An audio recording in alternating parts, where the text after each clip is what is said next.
Hello, people of the world that watch internet videos that have to do with cars. Welcome to this. A 1974 Toyota RA21 Toyota Celica ST, which I have been in the process of restoring for the past 2.5 years here on YouTube with almost 100 videos documenting it. Underneath the hood, as many of you all know, is a 2UZ VVTi V8 out of my dad's old 2005 Toyota Tundra, which is the sole reason why this project even exists to begin with. I'll get to that in a minute though, but first. Aside from a few small mechanical details, the final 1% of this restoration requires me to finish making this paint look flawless and get the interior cleaned up since it was full of just dirt and schmoo from working on it for so long. Clean glass. At the time, it might have seemed mildly psychotic that I was constantly cleaning things while in the middle of trying to restore a car, but in the end, it pays off because now I have a lot less work left to do.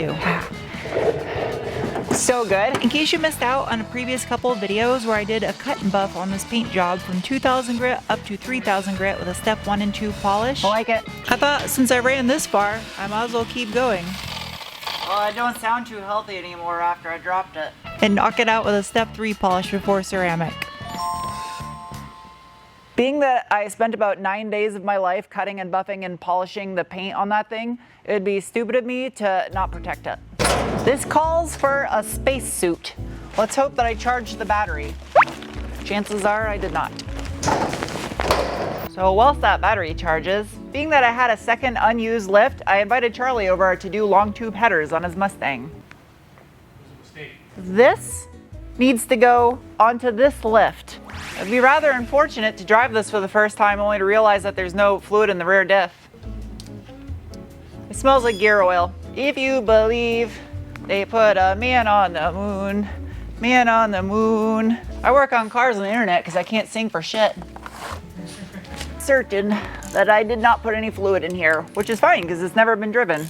Nada, it is bone dry. Time to make my shop stink for the next 6 days. I'm gonna make a mess. Oh no, I'm not. Whoa, it blew a bubble. I've never seen gear oil blow a bubble before. That was a thick bubble. Oh, we are good. I guess, technically speaking, you could say this is gonna be the first drive, albeit not very far, but this is nerve-wracking. This could potentially be the first time I drive it. I'm really nervous.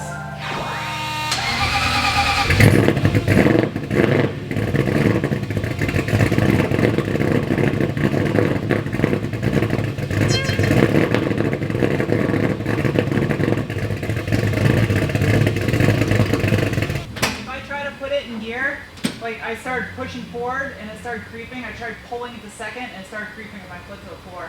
There's a good possibility that I just need to adjust the clutch pedal, and considering that it is like a quarter of the way down right now. Even though the clutch pedal assembly itself is original to this car, the master cylinder and slave cylinder are not. I think that's definitely it. Not satisfied with how the clutch was bled, so I think that will solve it, hopefully. The master cylinder is an OEM Land Cruiser part, and the slave cylinder is an aftermarket hydraulic unit. Lucky for me, I got someone here to help bleed the clutch. Look, you get to take a break from doing long tubes. Oh joy. I don't envy you. Oh my god. You literally can't get in. It's open. Yeah. Okay, it's closed. Pump it. Okay, hold it down. I got a steady stream of fluid, no bubbles. You didn't think this was just gonna go nice and easy. There's no way I could just wham bam assemble this, get the engine running, hop in it and go for a drive. That's not real life. And it's not like there's a kit or instructional guide to sticking a Tundra engine in a 74 Celica. Well, I can get an inspection mirror up in there.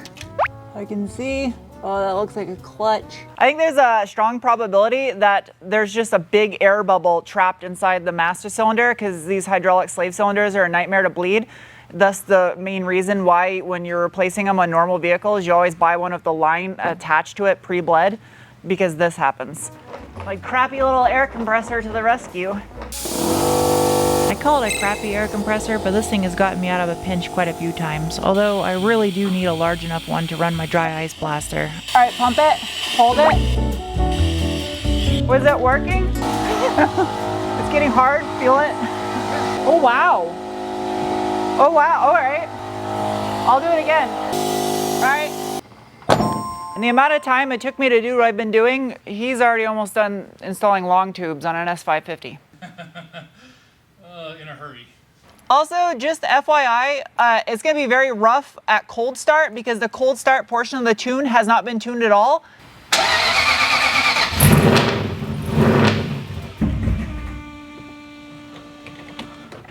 Clutch still no worky. Yeah, you can feel it. The clutch rod is not long enough.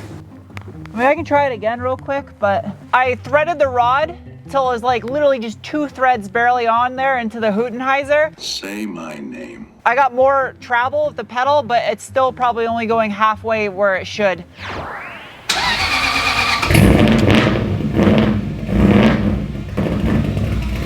Hey, it worked!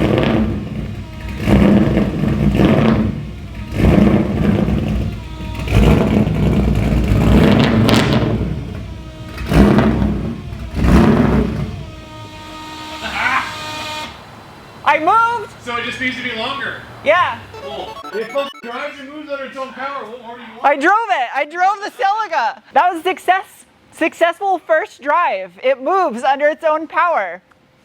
I didn't go far, but. So it's the following day, and I'm here at the airport to pick up my dad and my uncle, who flew out from New Hampshire to see the Celica. And there's a reason for that. As many of you had pointed out, it was kind of a strange decision for the engine source for this project. And the whole purpose of this project was the sheer fact that it was the engine out of my dad's crashed truck. It would have been very easy for me to clickbait the title of this video with some nonsense like emotional, dramatic unveil or something silly and used my family and their emotions to make money. But we need to normalize not doing that. Instead, I spent the past 2 days off camera, not filming any of this and just hanging out with my dad and uncle and spending time with family, and also revealing to my dad that for the past 2.5 years, I had been building this car for him. I did not build this Celica for myself, and my uncle has known about it since day one, helped me ship the Tundra out here, but my dad had no clue until now that this is now his new Celica with his old engine from his crashed truck in that car. And that is why air conditioning was not a big deal with this car, because it's going to New Hampshire. It's been really difficult to keep all this a secret for the past 2.5 years and not mention anything that will give it away on camera, because my dad watches these videos. But now it's safe for all of you to know. Deep, deep, deep, deep, deep, deep, deep, deep, deep. Gotta load up a map here. Open, file, open. Good to go. Map is loaded. The smartest way to do this would be to move the ramps to the other side of the lift, but that's a lot of work. This is totally safe.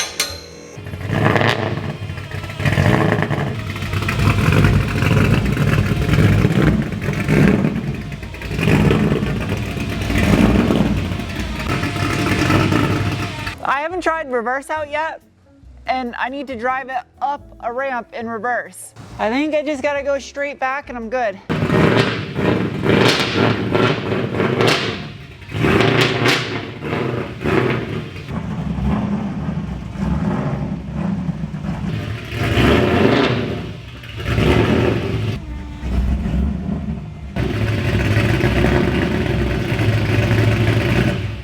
I've had this box chilling out on the shelf for a couple of months now.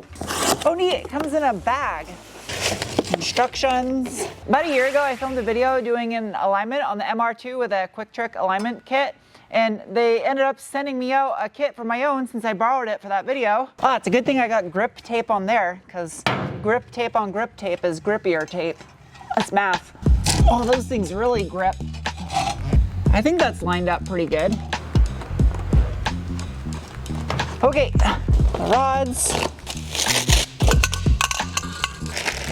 Instructions. Well, it's got a little soft thingamabobbers. If I wasn't careful, I would absolutely be using those thingamabobbers. Assembling, assembling. Ooh, that barely clears my flare. This absolutely beats letting some complete stranger that doesn't care about the work that went into this car do the alignment. That's for sure. So 42.88. Oh yeah, I'm way off. Because I have a 4-link, these links right here are adjustable. This is the front of the car up in this direction. If this is not adjusted correctly on these links, you'll end up with a situation where the axle could be shifted, causing you to drive dog-legged down the road. Now in adjusting that, I'm also going to manipulate the pinion angle, which needs to be set correctly as well.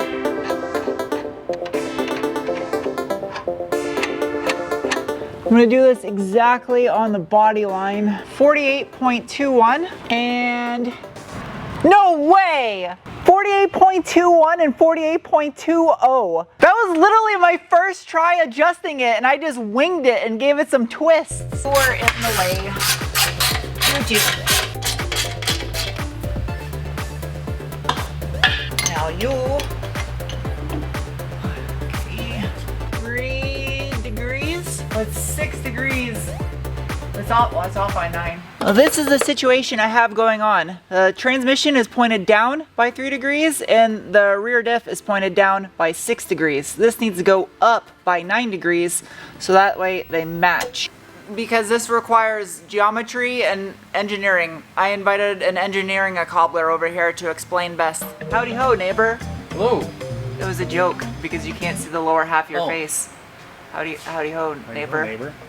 In addition to the side-to-side setting and the pinion angle, there's also instant center. So instant center is the theoretical point where the upper link and the lower link meet. Before this, the bottom link was pointed way up and the top one's kind of pointed way down. So the instant center would have been like somewhere up here right in front of the diff, which is not great. But like for drag racing, you want lots of anti-squat. So you want that instant center to be below the center of gravity and kind of out in front of the car. From what I can research for like actually going around corners, you want the instant center pretty close to the center of gravity of the car, give or take. You just turn it by hand almost.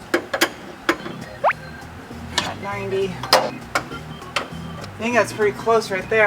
Pretty close is a relative term, and it's not one that really coincides with math. Howdy ho, neighbors. So now that the angles are both 3 degrees and a smidge, they're exactly lined up for the drive shaft. I gotta recheck my wheel gap. Ideally, I'd probably check it from the center of the axle to a point on the body, but that's not gonna be accurate because I don't have a tool to do that. 52.29, 51.24. What is the math and science behind this? 6 and 15/16. Oh, the AC, 5/8. Stop. Right there? They're at 6 3/4. 7/8. A little bit more. Probably good. Rear end alignment complete. Yeah, stance life is not required here. So the rear end definitely required 2 people. Up front, I got it on my own, so Charlie split. Having it on your own is also a relative term to how much patience you have to doing something over and over again. 1 5/8. It pains me doing this in imperial, but my alignment thing is not in metric, so might as well just keep it all uniform. 1 9/16. I think that'll do. I think. Fairly certain these flares have to come off to do this. So that's all the way in one direction. That's all the way in the other direction. And as the suspension compresses, the wheel goes up further in, so I don't have to worry about the flare.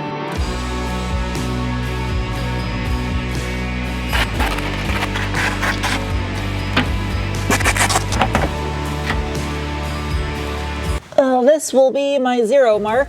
Put the 5s just for reference.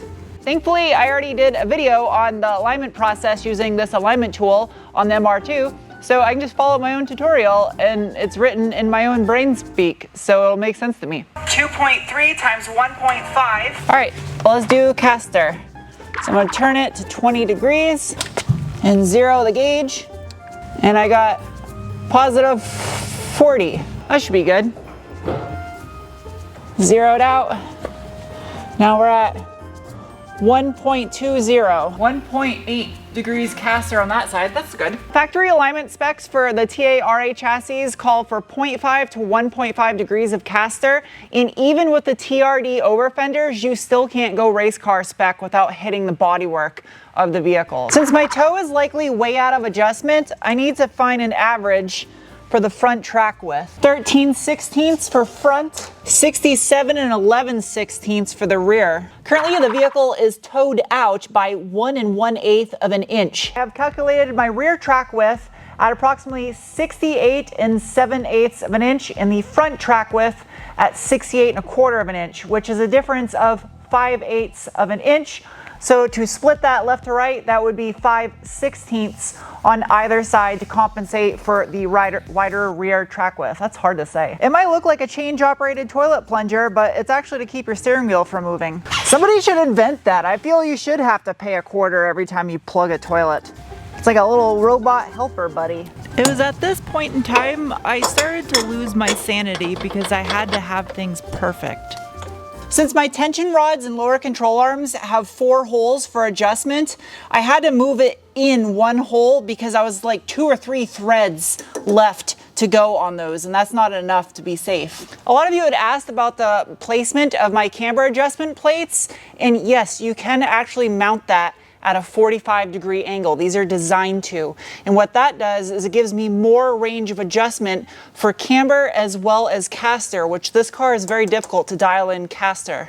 So I'm gonna do this to add some caster into this guy. It's definitely nice to have such range of adjustment on your alignment specs, but it's also kind of a curse because it's a lot of work to get it where you want it. I'm just spinning the tire on the plate. This is incredibly difficult to get the caster where I want it. So I need to shorten my tension rod to dial in more caster. Caster check number 5610. And that's gonna cause contact right there with the front fender. If there are 2 bits of advice I could strongly suggest someone doing this process, first of all, know the suspension geometry on the vehicle you're working with, especially cars like this that were designed with a manual steering rack from the factory, and they typically run less caster than a more modern vehicle that has a power steering or electric power steering rack. And secondly, just learn the math. Don't take someone's word for it on the internet on what specs you should use to align your vehicle. 583 hours and 16 minutes later, I have the caster, camber, and tow dialed in as best as possible. That just took 8 hours to complete the alignment on this thing. And it was just a front end alignment essentially. Granted, this thing is not a stock car by any means, and it's hyper adjustable, and it took 8 hours. And it's not like this is the first time I've ever done this before either. All the suspension has now been nut and bolted, tightened with the weight of the car on it. The alignment is good, but I'm probably gonna bring it to a really high-end alignment shop here in town to have it double verified. And now all of you know the whole purpose of this project. It was a gift from my dad. So the next video you see on the Celica will be likely when I take it to a tuning shop and then start doing some road tests with it. And I got 1 or 2 more little parts I'm gonna add on there, and then it's done. Which means it's time to get to work on this guy. People of the internet, it has begun. The giveaway on my 1983 Datsun 280ZX. There's no purchase necessary to enter or win. The full rules and details of the giveaway are listed on my website, sarentuned.com, where you can also subsequently go to purchase merchandise. Every dollar spent gains you an entry to win either this car or a cash-only prize option if you don't want the car. Bye.